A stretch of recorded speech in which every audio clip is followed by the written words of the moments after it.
Katakanlah, derita, aku bersahabat dengan engkau. Kesulitan, aku bersahabat dengan engkau. Beban berat hidup, masalah kehidupan, aku bersahabat dengan engkau. Aku berteman dengan engkau. Aku memandangmu secara baik, secara positif. Karena aku mau menyangkal diriku, memanggul salibku, dan mengikuti Tuhan. Saudara-saudari, kalau orang sudah demikian, pertanyaannya, apakah bisa stres? Tidak. Bisa tersenyum mengalami kesulitan. Orang lain bisa stres, bahkan berpikir untuk bunuh diri. Kalau orang yang memandang penderitaan itu sebagai sahabat, dia malah tersenyum. Tersenyum. Bukan tersenyum karena gila, stres. Bukan. Tersenyum karena sudah melihat bahwa tujuan hidupnya jelas. Adalah apa? Menyenangkan hati Tuhan. Masuklah pintu gerbang Allah. Hormati, pujilah namanya, karena kita baik selamanya. Dalam nama Bapa dan Putra dan Roh Kudus. Amin. Tuhan bersamamu dan bersama rohmu. Shalom, salam sehat, Tuhan mengasihi Anda. Saudara-saudariku yang terkasih, dimanapun Anda berada, wow, luar biasa. Kita berjumpa kembali di dalam perayaan Ekaristi pada hari Minggu. Dan kita akan bersama-sama mendengarkan firman Tuhan yang semakin menguatkan kita. Rasul Yakobus mengatakan, iman tanpa perbuatan adalah sia-sia, tak berguna. Dan Yesus memberikan pertanyaan penting. Siapakah aku untuk kita semua? Siapakah Yesus untuk Anda, untuk saya? Saudara-saudara yang terkasih, marilah sekarang kita siapkan hati kita. Terkadang kita belum sungguh-sungguh menyadari tugas panggilan hidup kita sebagai murid Yesus. Kita mengakui dosa dan kelemahan kita. Tuhan, kasihanilah kami. Tuhan, kasihanilah kami. Kristus, kasihanilah kami. Kristus, kasihanilah kami. Tuhan, kasihanilah kami. Semoga Allah yang Maha Kuasa mengasihani kita, mengampuni dosa kita, dan menghantar kita ke hidup yang kekal. Shalom. Salam sehat. Tuhan mengasihi Anda. Saudara-saudari yang terkasih, tema misa minggu ini, saya mengambil tema jalan menuju ke surga. Jalan menuju ke surga. Ada sedikit cerita lucu, tapi sebenarnya bukan cerita saya. Saya hanya membaca dari sebuah cerita lagi. Di suatu kelas, mungkin cerita ini pernah Anda dengar. Seorang guru bertanya kepada murid-muridnya. Anak-anak, siapa yang mau masuk ke surga? Saya, Bu. Ada lagi. Anak-anak, siapa yang mau masuk ke surga? Saya, Bu. Tapi di kelas itu ada satu anak yang diem saja. Guru itu penasaran. Dia tanya lagi dengan mantap. Anak-anak, siapa yang mau masuk ke surga? Saya, Bu, saya, Bu. Si anak itu tetap diam. Ya, saya pakai nama si Gundul aja lah namanya ya. Jadi anak itu namanya Gundul. Gundul, kenapa kamu kok diam saja? Teman-temanmu mau masuk ke surga, kamu nggak mau. Kenapa kamu diam saja? Nggak mau, Bu. Loh, kamu nggak mau masuk surga? Nggak mau sekarang? Loh, lah, ibu kan bertanya, siapa masuk surga? Mau. Kan berarti mati itu. Saya masih mau hidup, Bu. Wah, gitu kata ibunya, iya ya. Nah, saudara-saudara yang terkasih, itu hanya bercanda saja. Tetapi sebenarnya, jalan menuju ke surga. Bagaimana sih jalan itu menuju surga? Romoni sok tahu. Belum pernah masuk surga juga. Sama sih kita, belum pernah. Tapi satu hal, saudara-saudara yang terkasih. Kalau tema minggu pagi ini adalah jalan menuju surga, sebenarnya bacaan pertama dan bacaan Injil sudah, bacaan pertama, bacaan kedua, dan bacaan Injil sudah menunjukkan tanda-tanda, menunjukkan arah bagaimana sih menuju ke surga. Coba dari bacaan pertama, dari kitab Yesaya dikatakan tadi. Itu kisah seorang hamba yang berkata demikian. Tuhan Allah telah membuka telingaku dan aku tidak memberontak, tidak berpaling kepalaku. Aku memberikan punggungku kepada orang yang memukuli aku. Artinya, dia hamba Tuhan itu sudah menunjukkan kepada kita bagaimana seseorang itu mau menjadi pengikut Tuhan. Dia tidak memikirkan dirinya sendiri. Dia sungguh percaya akan kasih Tuhan. Mereka yang menuju jalan ke surga adalah mereka yang tidak memikirkan diri sendiri, tetapi berfokus pada kemuliaan Tuhan. Itu jalan pertama yang ditunjukkan oleh Nabi Yesaya dalam bacaan pertama. Memberikan dirinya disiksa, memberikan dirinya menderita demi kemuliaan Tuhan. Nah, bacaan kedua dari Rasul Yakobus lebih luar biasa lagi. Dikatakan seperti ini. Iman tanpa perbuatan adalah sia-sia. Atau hakikatnya adalah mati. Artinya apa? Kalau kita berani mengatakan saya pengikut Tuhan Yesus, nanti kaitannya dengan bacaan Injil, berarti konsekuensinya kita harus tahu. Seorang murid tidak lebih dari gurunya. Kalau guru kita menderita, mengapa kita takut menderita? Nah, ini poin yang bagus sekali. Nah, dalam bacaan Injil semakin kita dimantapkan untuk menuju ke surga. Kita ini ditanya sama Tuhan, siapakah sih Yesus bagimu? Aku tuh bagimu tuh siapa? Yesus itu bagi Anda tuh siapa? Kalau 2000 tahun yang lalu, Petrus dengan mantap waktu ditanya siapakah aku, dia menjawab, engkau adalah Mesias, Putra Allah yang hidup. Dan 2021 ini, tanggal 12 September, hari Minggu, jam di depan saya menunjukkan jam 8 lebih 30 menit. Anda kalau ditanya, siapakah aku ini? Yesus berkata kepada Anda, tiba-tiba Yesus datang. Langsung bertanya kepada Anda, siapakah aku ini? Siapa? Tetapi yang luar biasa adalah kalimat berikutnya. Setiap orang yang mau mengikuti aku harus menyangkal diri, memanggul salib, dan mengikuti Tuhan. Dan ini sesuai dengan bacaan Nabi Yesaya tadi, kalimat yang terakhir. Barang siapa mau menyelamatkan nyawanya, ia akan kehilangan nyawanya. Dan barang siapa kehilangan nyawanya karena aku dan Injil, ia akan menyelamatkannya. Saudara-saudari, ini suatu hal yang luar biasa dan sangat menarik. Bagaimana seseorang itu menuju ke surga, sudah jelas. Hello. Sudah jelas. Petunjuknya itu sudah jelas. Mau ke surga? Mau. Nah, jelas. Yaitu apa? Menyangkal diri. Memanggul salib. Dan mengikuti Tuhan. Itu jelas. Nggak ada syarat lain. Tidak ada jalan lain. Itu jalannya. Dan mereka yang menyangkal diri, memanggul salib, dan mengikuti Tuhan adalah menunjukkan imannya dalam perbuatan.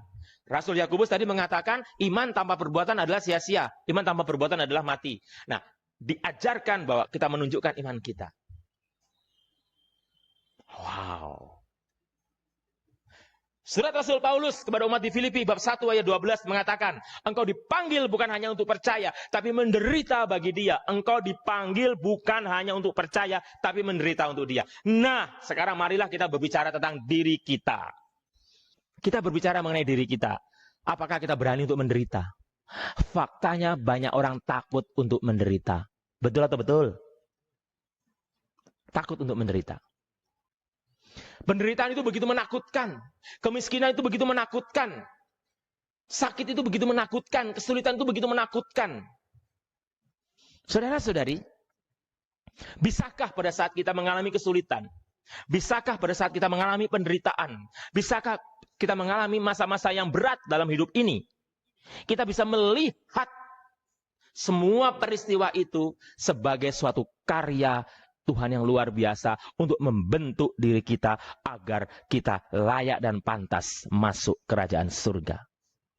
Kita diproses di kawah candra di muka kehidupan.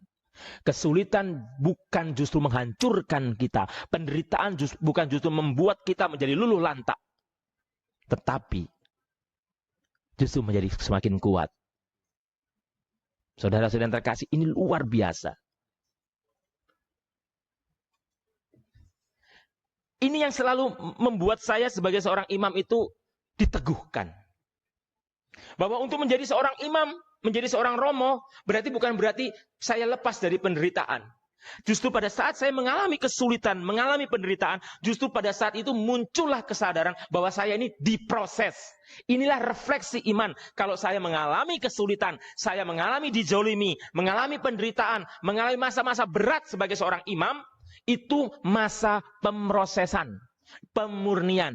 Sama juga di adik-adik seminaris, anak-anak asrama, juga saudara-saudari yang terkasih di rumah, kalau Anda mengalami kesulitan, cara pandangnya itu yang harus dirubah. Bahwa Anda tidak melihat kesulitan itu sebagai kehancuran, tetapi melihat kesulitan itu sebagai suatu proses pendadaran hidup. Proses kawah candra di muka kehidupan, proses pembentukan diri. Saudara-saudari, no pain, no gain. Kalau kita tidak mengalami penderitaan hidup, kita tidak mengalami masa-masa sulit dalam hidup, pertanyaannya adalah, layakkah, pantaskah kita masuk kerajaan surga? Romo, masalahnya sabda Tuhan di tempat yang lain, di Injil yang lain mengatakan adalah seorang murid tidak melebihi gurunya. Yesus sendiri yang mengatakan, kalau Yesus menderita, ya kita kok nggak mau menderita. Itu loh, sederhana, saudara-saudari. Saya ini saat ini sedang mengajak Anda berpikir, saya tidak mau berpikir muluk-muluk, tinggi-tinggi, terlalu teologis atau apa, biblis yang terlalu muluk-muluk. Saya hanya mengatakan sederhana, kalau guru kita menderita, Tuhan Yesus menderita, kok kita takut menderita? Itu saja. Hello. Ini saudara-saudari. Saudara-saudara terkasih, saya tahu tidak semua orang mau menderita. Saya tahu semua orang inginnya enak. Dan tidak salah orang ingin sehat, ingin enak, ingin bahagia, ingin kaya, ingin sukses, punya jabatan. Tidak salah. Tidak salah dan faktor manusianya begitu. Secara manusiawi tidak salah Anda ingin merasakan kenikmatan dunia, merasakan banyak kemuliaan di dunia ini, tidak salah. Itu manusiawi. Tetapi ilahinya secara ilahi adalah menjalankan apa yang menjadi kehendak Tuhan. Yaitu apa? Hari ini kita mendengar. Iman tanpa perbuatan adalah sia-sia. Tunjukkanlah imanmu dalam perbuatanmu. Dan menunjukkan iman itu berarti kita berani menyangkal diri, memanggul salib, dan mengikuti Tuhan. Menyangkal diri itu apa sih, Romo? Menyangkal diri itu artinya apa? Kita siap melawan kecenderungan daging kita, keenakan daging kita. Kita siap melawan hal-hal yang bersifat jasmaniah kita demi kemuliaan Tuhan. Memanggul salib itu apa? Kita siap mengalami kesulitan dalam hidup ini. Mengikuti Tuhan itu bagaimana? Berarti serius konsekuensi mengikuti jalan Tuhan. Sebagai seorang Romo, sebagai seorang frater, sebagai seorang seminaris, sebagai seorang awam, orang Katolik yang baik. Itulah jalannya. Dan setiap murid Tuhan tidak takut dengan penderitaan. Setiap murid Tuhan tidak membenci kehidupan yang sulit. Setiap murid Tuhan bersahabat dengan penderitaan. Bersahabat dengan penderitaan. Bagaimana sih, Romo? Masa kita harus menderita? Saya tidak mengatakan harus menderita. Kita bersahabat dengan penderitaan. Saya tidak mengatakan harus menderita. Tetapi bersahabat dengan penderitaan.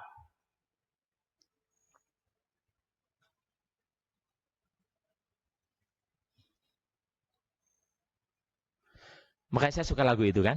Bulu yang terkulai takkan dipatahkannya, dia akan jadikan indah, indah lebih berharga.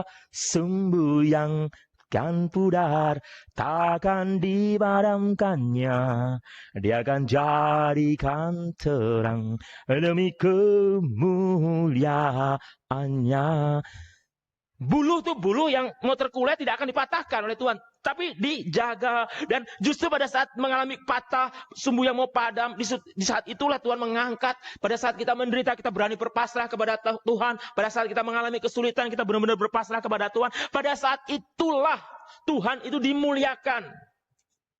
Karena justru kedatangan Tuhan Yesus ke dunia ini mau menunjukkan kepada Anda, saya, kita semua bahwa jalan yang benar kepada surga itu bukan jalan yang dipenuhi kemewahan, dipenuhi dengan foya-foya dan lain sebagainya, dengan bergelimang harta. Bukan. Bukan itu, saudara-saudara yang terkasih. Inilah rahasia yang sangat dalam misteri iman adalah Teologi salib, penderitaan itu. Tuhan sendiri mengatakan berjuanglah masuk pintu yang sempit. Karena lebarlah pintu menuju kebinasaan. Inilah yang harus disadari juga adik-adik para seminaris. Disadari. Kita diajak untuk berani menderita. Mengalami kesulitan hidup. Mengalami kesepian, kesendirian. Mengalami sakit dan lain sebagainya. Tapi justru sebenarnya kita dibentuk pada saat Anda tak berdaya. Anda mengalami kesulitan. Anda mengalami beban hidup. Dan berani berkata kepada Tuhan, Tuhan, terima kasih aku boleh menderita. Terima kasih Tuhan kau menguatkan aku. Saya tidak berteori dengan Anda sekalian. Bapak, ibu-ibu dimanapun Anda berada, saudara-saudari, orang-orang muda. Saya tidak berteori. Saya tidak menina bobokan Anda. Tapi saya mengatakan kebenaran. Saya mengatakan kebenaran. Jalan menuju surga itu bukan jalan yang enak. Kalau jalannya enak menuju surga, Yesus tidak perlu disalib. Saudara-saudari, kalau jalan enak menuju surga, Yesus tidak perlu disalib. Hello. So, jangan takut penderitaan, saudara-saudari yang terkasih.